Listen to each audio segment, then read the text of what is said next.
থেকে যে অবজেক্টটা থাকবে সেটা সিলেক্ট করছি। সিলেক্ট করার পরে যে পেন টুল দিয়ে একমাত্র সিলেক্ট করার পরে আমাদের এখানে পাথ থাকে। এই লেয়ার যদি এখানে না আসে, ঠিক আছে, এই লেয়ার প্লেটটা যদি না আসে, ফটোশপের সব থেকে ইম্পর্টেন্ট হচ্ছে লেয়ার প্লেট।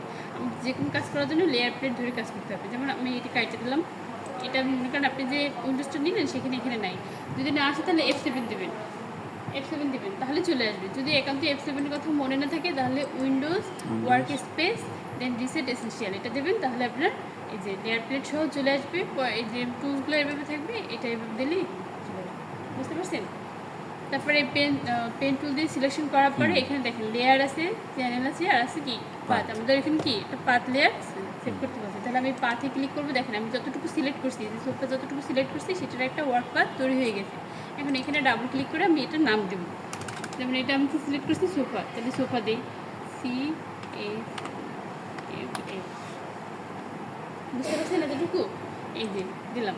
এখন কী হলো, আমার পাথ ক্রিয়েট হয়ে গেলো। এখন এখানে রাইট অপশন ক্লিক করে এই যে সিলেকশন, মেক সিলেকশন, আমি যতটুকু হচ্ছে যে পেন টুল দিয়ে ড্রয়িং করছি সেটা মেক সিলেকশন দিয়ে কী করলাম, সিলেক্ট করলাম। বুঝতে পারছেন? তারপরে লেয়ারে গেলাম। এখন লেয়ারে এখানে শুধু আছে কি ব্যাকগ্রাউন্ড। এখন আমার এই যে একটা সিলেকশন করছি, এটা আমি আরেকটা মানে হচ্ছে যে ব্যাকগ্রাউন্ডে রিমুভ করে ডিসপ্লে করতে চাই, সেটার জন্য কন্ট্রোল জে দেবো। কী দেবো? Control J. তাহলে দেখেন আমার এই যে ব্যাকগ্রাউন্ড আছে এবং যেটা সিলেকশন করছি সেটা একটা বন্ধ লেয়ারে কী হয়েছে, ব্যাকগ্রাউন্ড রিমুভ হয়ে চলে গেছে। এখন আমার ব্যাকগ্রাউন্ড হাইড রাখলে কি আমি আলাদা পাইছি, ঠিক আছে। এখন দেখেন এটা কিন্তু আমার নাড়ানো যায় সরানো যায়, আমার এটা কি আলাদাভাবে সেপারেট হয়েছে কি না, ইমেজটা অবজেক্ট সেপারেট হয়েছে। এখন এটাকে কি বলছে, পিএনজি এবং পিএইচডি মোড সেভ করতে বলছে। তাহলে পিএইচডি মোড কোনটা, এই যে আমরা কাজ করতেছি ড্রয়িং, এইটাই পিএইচডি মোড। তাহলে এখানে ফাইল, এই যে সেভ, তারপর হচ্ছে যে জব 3, ঠিক আছে। এখানে ডেস্কটপ, কাজ সবসময় ডেস্কটপে রাখবেন, তাহলে হচ্ছে যে খুঁজে পেতে সুবিধা হবে। একটা ফোল্ডার নেই, নিউ ফোল্ডার, দেন জব 3 যেটাই মেনশন করা থাকুক সেটাই পিএইচডি আকারেই আছে। এই যে ওপেন করলাম। এখন আমার এই জব 3 ফোল্ডারটা ওপেন হয়েছে। আমার এই যে অবজেক্ট সহ কি পিএইচডি মোডে এই যে সেভ করব, সেভ হয়েছে। এখন আরেকটা দরকার কি, পিএনজি কেন দরকার, যেন আমি এই সেপারেট অবজেক্টটা নিয়ে ফাইলে কাজ করতে পারি। অবশ্যই জেপিজি করব না, কারণ জেপিজি করলে কি পিছনেরটা সাদা ব্যাকগ্রাউন্ড আসে, তাহলে কি করতে হবে, আমার আবার সেটা রিমুভ করতে হবে।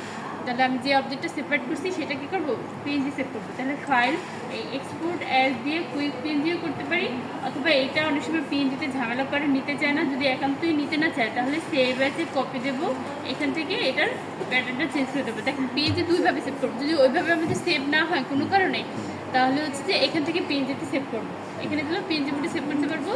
আবার কি এখান থেকে এক্সপোর্ট অ্যাজ থেকে সরাসরিও অনেক সময় এখানে হতে চায় না, স্লো হয়ে যায়, না তো লেয়ার প্লেট পায় না, বিভিন্ন রকম সমস্যা হয়, তাহলে তখন ওইখান থেকে সেভ করবো। এছাড়া যদি এখান থেকে সেভ হয় তাহলে অটোমেটিকলি আমরা এখান থেকে সেভ করবো, ঠিক আছে। এখানে চলে আসবে পিএনজি সেভ। আমার দুইটা মোডে সেভ করা হয়েছে, এখন কোথায় সেভ করছি, এই যে জব 3, একটা পিএনজি আছে আর একটা কি আছে, পিএনজি আছে।